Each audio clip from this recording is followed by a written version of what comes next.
of foot. In the muscle of sole of foot, there are basically four layers. That is 1, 2, 3, and 4.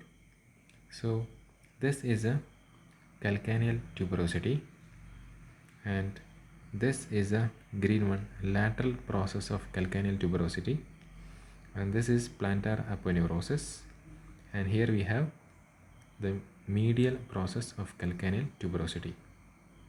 So in the first layer of muscle in the sole of foot, we have this muscle, that is flexor, three muscles. This is a flexor digitorum brevis muscle. This is the abductor hallucis muscle, and this is the abductor digiti minimi muscle, which go to little finger. So going on to detail, at first the abductor hallucis muscle. So it is originating from the medial process of calcaneal tuberosity and the flexor retinaculum of foot and the plantar aponeurosis, and it goes, abductor hallucis means big toe, that is it's present on the medial side, and it go and it is inserted into the medial aspect of the base of the, this is the proximal phalanx of great toe. It goes and is insert onto this, and it is innervated by the medial plantar nerve, and the action is, as the name suggests, abduct the great toe at its metatarso, at here at the metatarso phalangeal joints. So the next muscle is the flexor digitorum brevis. So the flexor digitorum brevis, this muscle lie deep to the plantar aponeurosis, and it originates from the medial process of the calcaneal tuberosity and the plantar aponeurosis, and it is going and inserting into the plantar aspect of bodies of the middle phalanx. You can see the middle phalanx of the second, third, fourth, and little toe. Here you can see highlighted in yellow the second, third, fourth, and the little toe. As the name suggests, it flexes the second, third, fourth, and the little toe, and it is supplied by the medial plantar nerve. So the next muscle is the abductor digiti minimi, and this muscle originates from the medial and lateral process of the calcaneal tuberosity and the plantar aponeurosis, and it goes and inserted into the lateral aspect, that is to the little toe at the proximal phalanx base. This is the proximal phalanx at the base, and it is innervated by the, it is also innervated by the lateral plantar nerve. So this muscle will abduct, as the name suggests, and flexes the little toe at its metatarsophalangeal joints. So in the second layer of muscle in sole of foot, there are basically four cells. So one is a flexor digitorum longus. The second one is a flexor digitorum accessorius, which is otherwise called quadratus plantae muscle. Then lumbricals muscles, and so these are the lumbrical muscles, and the fourth one, the flexor hallucis longus muscle, that is this muscle. So the long muscle which flexes the big toe, that is the flexor hallucis longus. So the origin, so the flexor hallucis longus muscle, it originates from the distal two-third, that is at the posterior surface of the fibula and the adjacent interosseous membrane of leg, the distal two-third region, and it comes and insert into the distal phalanx at the base of distal phalanx of great toe.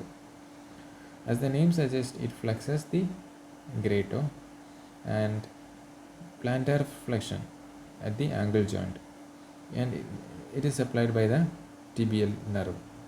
So the flexor digitorum longus muscle, that is highlighted in yellow, it is originating from the posterior surface of the tibia inferior to soleal line, and it comes and insert to the plantar aspect at the base of the distal phalanges of the second, third, fourth and a little toe. It flexes these toes and plantar flex at the ankle joint. It is innervated by the tibial nerve. So the next muscle is the lumbrical muscle. 1, 2, 3, 4. There are 4 lumbrical muscle, and they arises from the tendon of the flexor digitorum longus muscle, and the first lumbrical is unipinnate, whereas others are bipinnate. The first lumbrical, it arises from the medial side of the first tendon of flexor digitorum longus.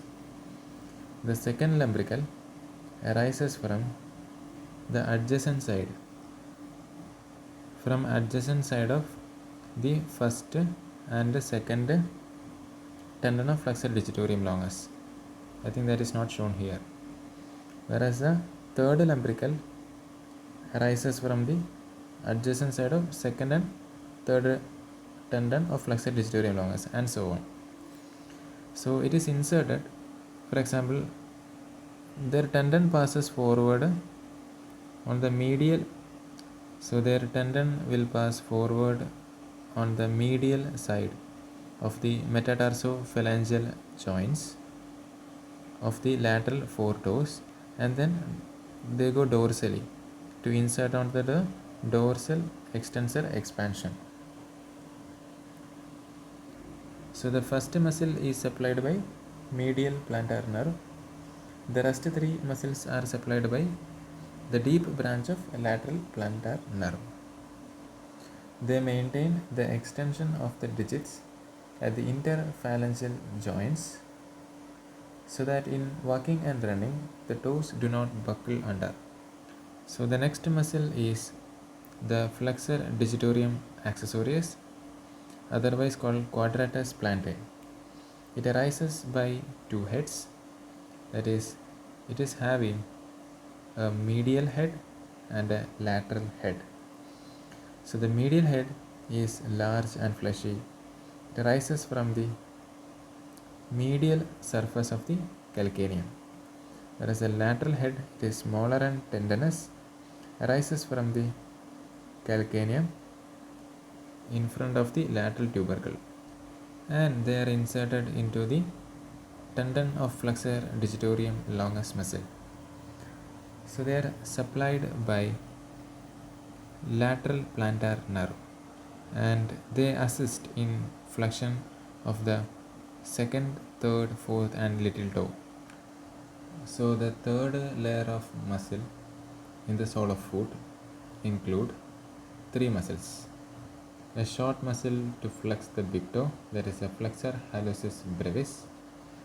A small muscle to flex the digit, that is a flexor digiti minimi, and a muscle to adduct the great toe, that is the adductor hallucis.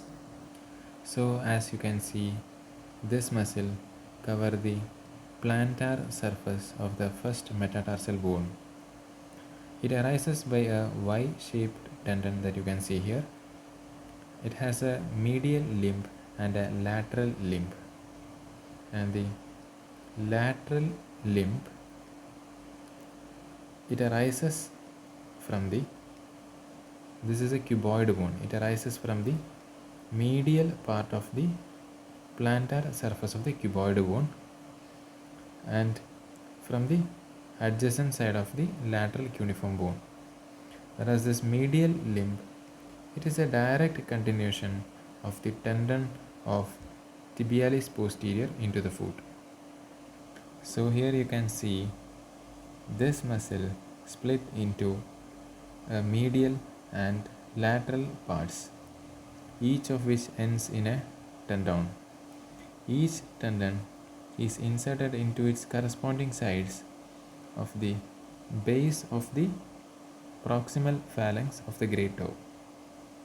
So it is supplied by the medial plantar nerve and it flexes the proximal phalanx at the metatarsophalangeal joint of the great toe. So it originates from the proximal phalanx, it originates from the plantar aspect of the base of fifth metatarsal bone and it gets inserted into the plantar aspect of the base of proximal phalanx of little toe, and the innervation is by the superficial branch of the lateral plantar nerve and it assists in flexion of little toe. So this muscle is the next muscle is the adductor hallucis muscle and it arises by two heads. This is the oblique head and this is the transverse head. So the oblique head, it is large and arises from the base of the second, third and fourth metatarsal from the sheath of the tendon of fibularis longus. This is the tendon of fibularis longus and from this sheath it arises. It also arises from the transverse head. It is small and arises from the deep metatarsal ligaments and the plantar ligaments of the metatarsophalangeal joints of the third, fourth and fifth toes. Actually this transverse head has no bony origin and it is inserted here, that is on the lateral side of the base of the proximal phalanx of big toe. So it is supplied by the deep branch of the lateral plantar nerve which terminates in this muscle and it adduct, as you can see, it adduct the great toe towards the second toe and it also maintain the transverse arch of the foot. So in the fourth layer we have this fibularis longus muscle and this muscle, that is a tibialis posterior muscle, and we have plantar interosseous muscles and the dorsal interosseous muscles. So these four muscles are included in the fourth layer. So going into its detail, the fibularis longus muscle. So this is a fibularis longus muscle, originates at the fibula upper part on the lateral surface and comes like this and insert into the base of the first metatarsal. So it is supplied by the superficial peroneal nerve and it everts the foot, eversion of foot. The next muscle is a tibialis posterior. So it is originating from the posterior surface of the leg bone and it is inserted into the tuberosity of the navicular bone. It is supplied by the tibial nerve and and the action is plantar flexion of ankle. So the next muscle to discuss is the plantar interosseous. There are three bellies and they are unipinnate muscles. It has a slender muscle bellies and their tendon pass on the medial side of the third, fourth and fifth toe. So its origin is from the basis and the medial side of the third, fourth, fifth metatarsals, and they go and insert into the medial side of bases of the proximal phalanx and the dorsal digital expansion of the third, fourth, fifth toe. So the plantar nerve, the first and second, by the deep branch of the lateral plantar nerve, and the third by the superficial branch of the lateral plantar nerve. And the action is, they are the adductors of the third, fourth and the fifth toe towards the axis. The axis will be like this, and towards the axis they will adduct. As they are located in the flexor position, they will flex the metatarsophalangeal joints and extend the interphalangeal joints of the third, fourth and fifth toe. And then comes the dorsal interosseous muscles, and they are having four bellies. They are bipinnate muscle, as you can see here. So they fill up the gap between the metatarsals. They originate from the adjacent sides of the metatarsal bones, and they are inserted such that the bases of proximal to the bases of the proximal phalanges and the dorsal digital expansion of the great toe of the toes. Dorsal digital expansion of the toes. So the first one on the medial side, here you can see on the medial side of the second toe, and the second on the lateral side of the second toe, third on the lateral side of the third toe, and the fourth on the lateral side of the fourth toe. So the first, second, third by the deep branch of the lateral plantar nerve, and the fourth dorsal interosseous by the superficial branch of the lateral plantar nerve. And the action is abductors of toe from the axis. So this is the axis. So they are abductors of toes from the axis.